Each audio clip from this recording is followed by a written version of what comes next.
பாருங்கள் எவ்வளோ சாஃப்டாக வந்திருக்கு. நண்பர்களே, இன்னைக்கு அன்னை சமையலில் பிடி கொழுக்கட்டை எப்படி செய்யறதுன்னு பார்க்கலாங்க. இப்போ 1 கப் அரிசி மாவை இதில் சேர்த்துக்கலாங்க. ஒரு 2 நிமிஷம் வரைக்கும் நல்லா வறுத்துக்கிட்டா போதுங்க. இது மாதிரி வறுத்துக்கிறதுனால கொழுக்கட்டை நல்லா சாஃப்டாக வரும். இப்போ 2 நிமிஷம் வரைக்கும் வறுத்தாச்சு. இப்போ இதை எடுத்து தனியாக வச்சிடலாம்.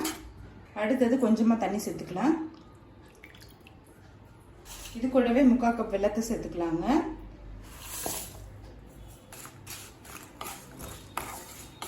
இப்போ வெல்லம் நல்லா கரையிற வரைக்கும் வெயிட் பண்ணலாம். நான் 1 கப் அரிசி மாவு எடுத்துருக்கேன், அதனால் 3/4 கப் வெல்லம் சேர்க்குறேங்க. நீங்கள் விருப்பப்பட்டீங்கன்னா 1/2 கப் வெல்லம் கூட போட்டுக்கலாம். இப்போ வெல்லம் நல்லா கரைஞ்சிருச்சுங்க. இப்போ இதை வடிகட்டி தனியாக எடுத்து வச்சுக்கலாம். இப்போ அடுத்தது 1 கப் தண்ணி சேர்த்துக்கலாம். 1 டேபிள் ஸ்பூன் பாசிப்பருப்பை 1 மணி நேரம் ஊற வச்சு சேர்த்துக்கலாங்க. 2 ஏலக்காயை தட்டி போட்டுக்கலாம். கொஞ்சமாக நெய் சேர்த்துக்கலாம்.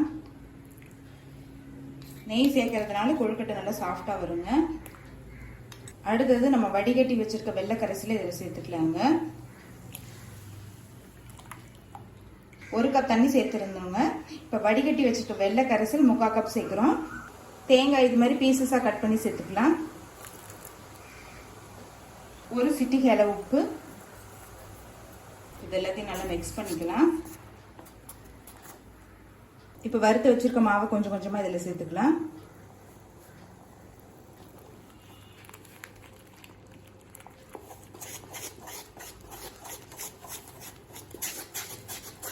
கட்டி இல்லாமல் நல்லா கிளறிக்கோங்க.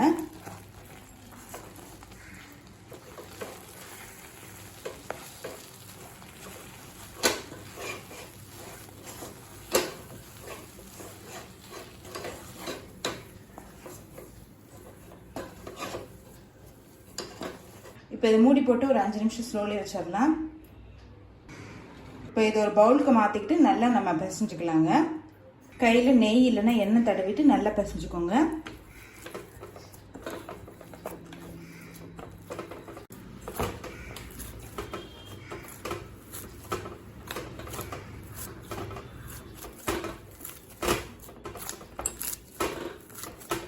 இப்போ பாருங்கள் நல்லா சாஃப்டாக பிசைஞ்சாச்சுங்க.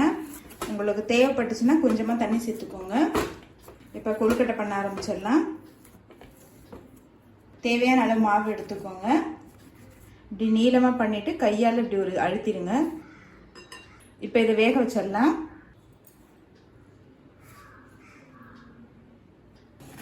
இப்போ எல்லாத்தையும் கொழுக்கட்டையாக பிடிச்சாச்சுங்க. இப்போ வேக வச்சுக்கலாம். உங்ககிட்ட ஸ்டீமர் இருந்ததுன்னா அதை யூஸ் பண்ணிக்கோங்க. இப்போ மூடி போட்டு ஒரு 5 நிமிஷம் மீடியம் ஃப்ளேமில் வச்சுக்கலாம். இப்போ 5 நிமிஷம் ஆயிடுச்சுங்க.